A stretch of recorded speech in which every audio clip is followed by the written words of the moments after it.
Hello guys, good morning. आज चाहिँ आइतबार जाडो जाडो छ होइन। अहिले म छु बोट क्लब वाइ। ओ नो, बियर खाएर फलेछन् गाइजहरूले, देख्न सक्नुहुन्छ त्यहाँ छ होइन। अनि बिहान बिहान अहिले ठ्याक्क घाम उदाइरहेको छ। बोट क्लबमा चाहिँ हाम्रो एउटा साइड छ, ब्रोले काम गरिरहेछन्। मैले तिनीलाई ड्राइभिङ गरेर लिएर आइदिइरहेको छु। कति बेला भ्याउँछन् अनि लगभग 1 घन्टामा भ्याउँछन् तिनले होइन। तपाईँहरू यहाँ देख्न सक्नुहुन्छ, यस्तो छ।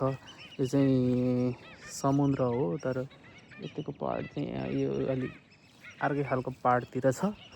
अनि तपाईँहरूलाई म देखाउन गइरहेको छु। यस्तो यतापट्टि हो मेन चाहिँ, यतातिरबाट चाहिँ दामी देखिन्छ भ्यूहरू, यताउति सब खतरा छ होइन। तपाईँलाई देखाउँछु। अनि आजको कन्टेन्टको बारेमा भन्नुपर्दाखेरि चाहिँ के भन्दाखेरि आज हाम्रो कतिवटा 15वटा जति साइटहरू छ, अनि त्यसमा लिएर जानु छ। अनि ब्रोलाई यहाँ अहिले एकजना यता छन्, अनि उता सिटीतिर 3जना उनीहरूले काम गरिरहेछन् होइन। अनि उतापट्टिको चाहिँ तिनीहरूले ड्राइभिङ गर्न सक्छन् र उसले चाहिँ सक्दैनन् होइन। अनि तपाईँहरू देख्न सक्नुहुन्छ, यस्तो छ ठाउँ, हेर्नुहोस्। अनि के कस्तो छ म तपाईँहरूलाई देखाइरहेको छु होइन। तपाईँहरूलाई नि भन्न सक्नुहुन्छ गाइजहरू। अनि हेर्नुहोस्, यस्तो यस्तो यस्तो यस्तो यस्तो यस्तो यस्तो यस्तो यस्तो यस्तो यस्तो यस्तो छ। बिहान अहिले कति 7:40 त्यस्तै त्यस्तै कति भयो, मैले घडी हेरेको छैन होइन। अहिले तपाईँहरूलाई यहाँ देखाऊँ भनेर हो। कस्तो छ भ्यू गाइजहरू, हेर्नुहोस्, दामी छ नि त होइन। समुद्रको एउटा कुनापट्टिको पार्ट हो यो। अनि यो चाहिँ हाम्रो साइड त्यहाँ ब्रो त्यहीँभित्र काम गरिरहेछन् होइन। अनि 1 घन्टाको काम हो। म चाहिँ यत्तिकै गाडीमा सुतेर यस्तो बस्थेँ। अहिले चाहिँ के कस्तो छ देखाउँछु तपाईँहरूलाई भनेर हो। गाइजहरू हेर्नु, अरू साइडमा चाहिँ क्यामेरा लिएर आएर खिच्न मिल्दैन। यसमा चाहिँ यो चाहिँ बार, रेस्टुरेन्ट, इभेन्ट सबै गर्न मिल्ने क्याटरिङ टाइपको त्यस्तो टाइपको हो कि।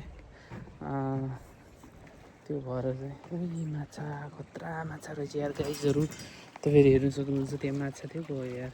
यिनीहरू माछा खान बसेका हुन्। यिनीहरू पछि पछि मान्छेले देख्यो भने होइन, पछि पछि लाउँछन् क्या यी बकुल्लाहरू। यिनीहरू 2टा जोडी रहेछन्, एउटा जोडी तिनीहरूको चाहिँ झगडा परेर चाहिँ यिनीहरूको चाहिँ अलिक झगडा नपरेर चाहिँ, त्यही भएर तिनीहरू नजिक नजिक अर्काले टाढा टाढा बसिरहेको छन् होइन। कहिले काहीँ बुढाबुढीमा झगडा पर्छ, त्यस्तै हो।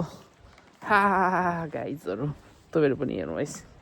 हाम्रो चाहिँ पर्दैन है, फेरि तिनीहरूको पनि पर्छ होला, त्यही भएर भनिस् आफ्नो एक्सपिरियन्स भनिस् भन्नु होला, त्यस्तो होइन। गाइज मैले आँखा चाहिँ यहाँ कस्तो भइन्छ यार, डार्क सर्कल आए जस्तो भयो। किनभने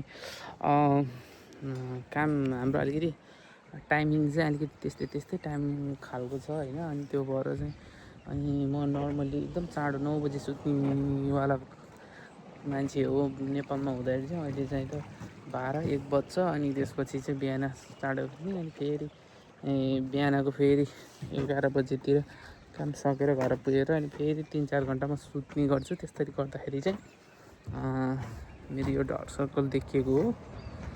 किनभने टाइमिङ अहिले त्यस्तै छ। किनभने पैसा कमाउनु छ नि त, lots of money out there. Oh no, okay, this is happening here, something happening here. Okay guys, तपाईँहरू फलो गर्नु होला है।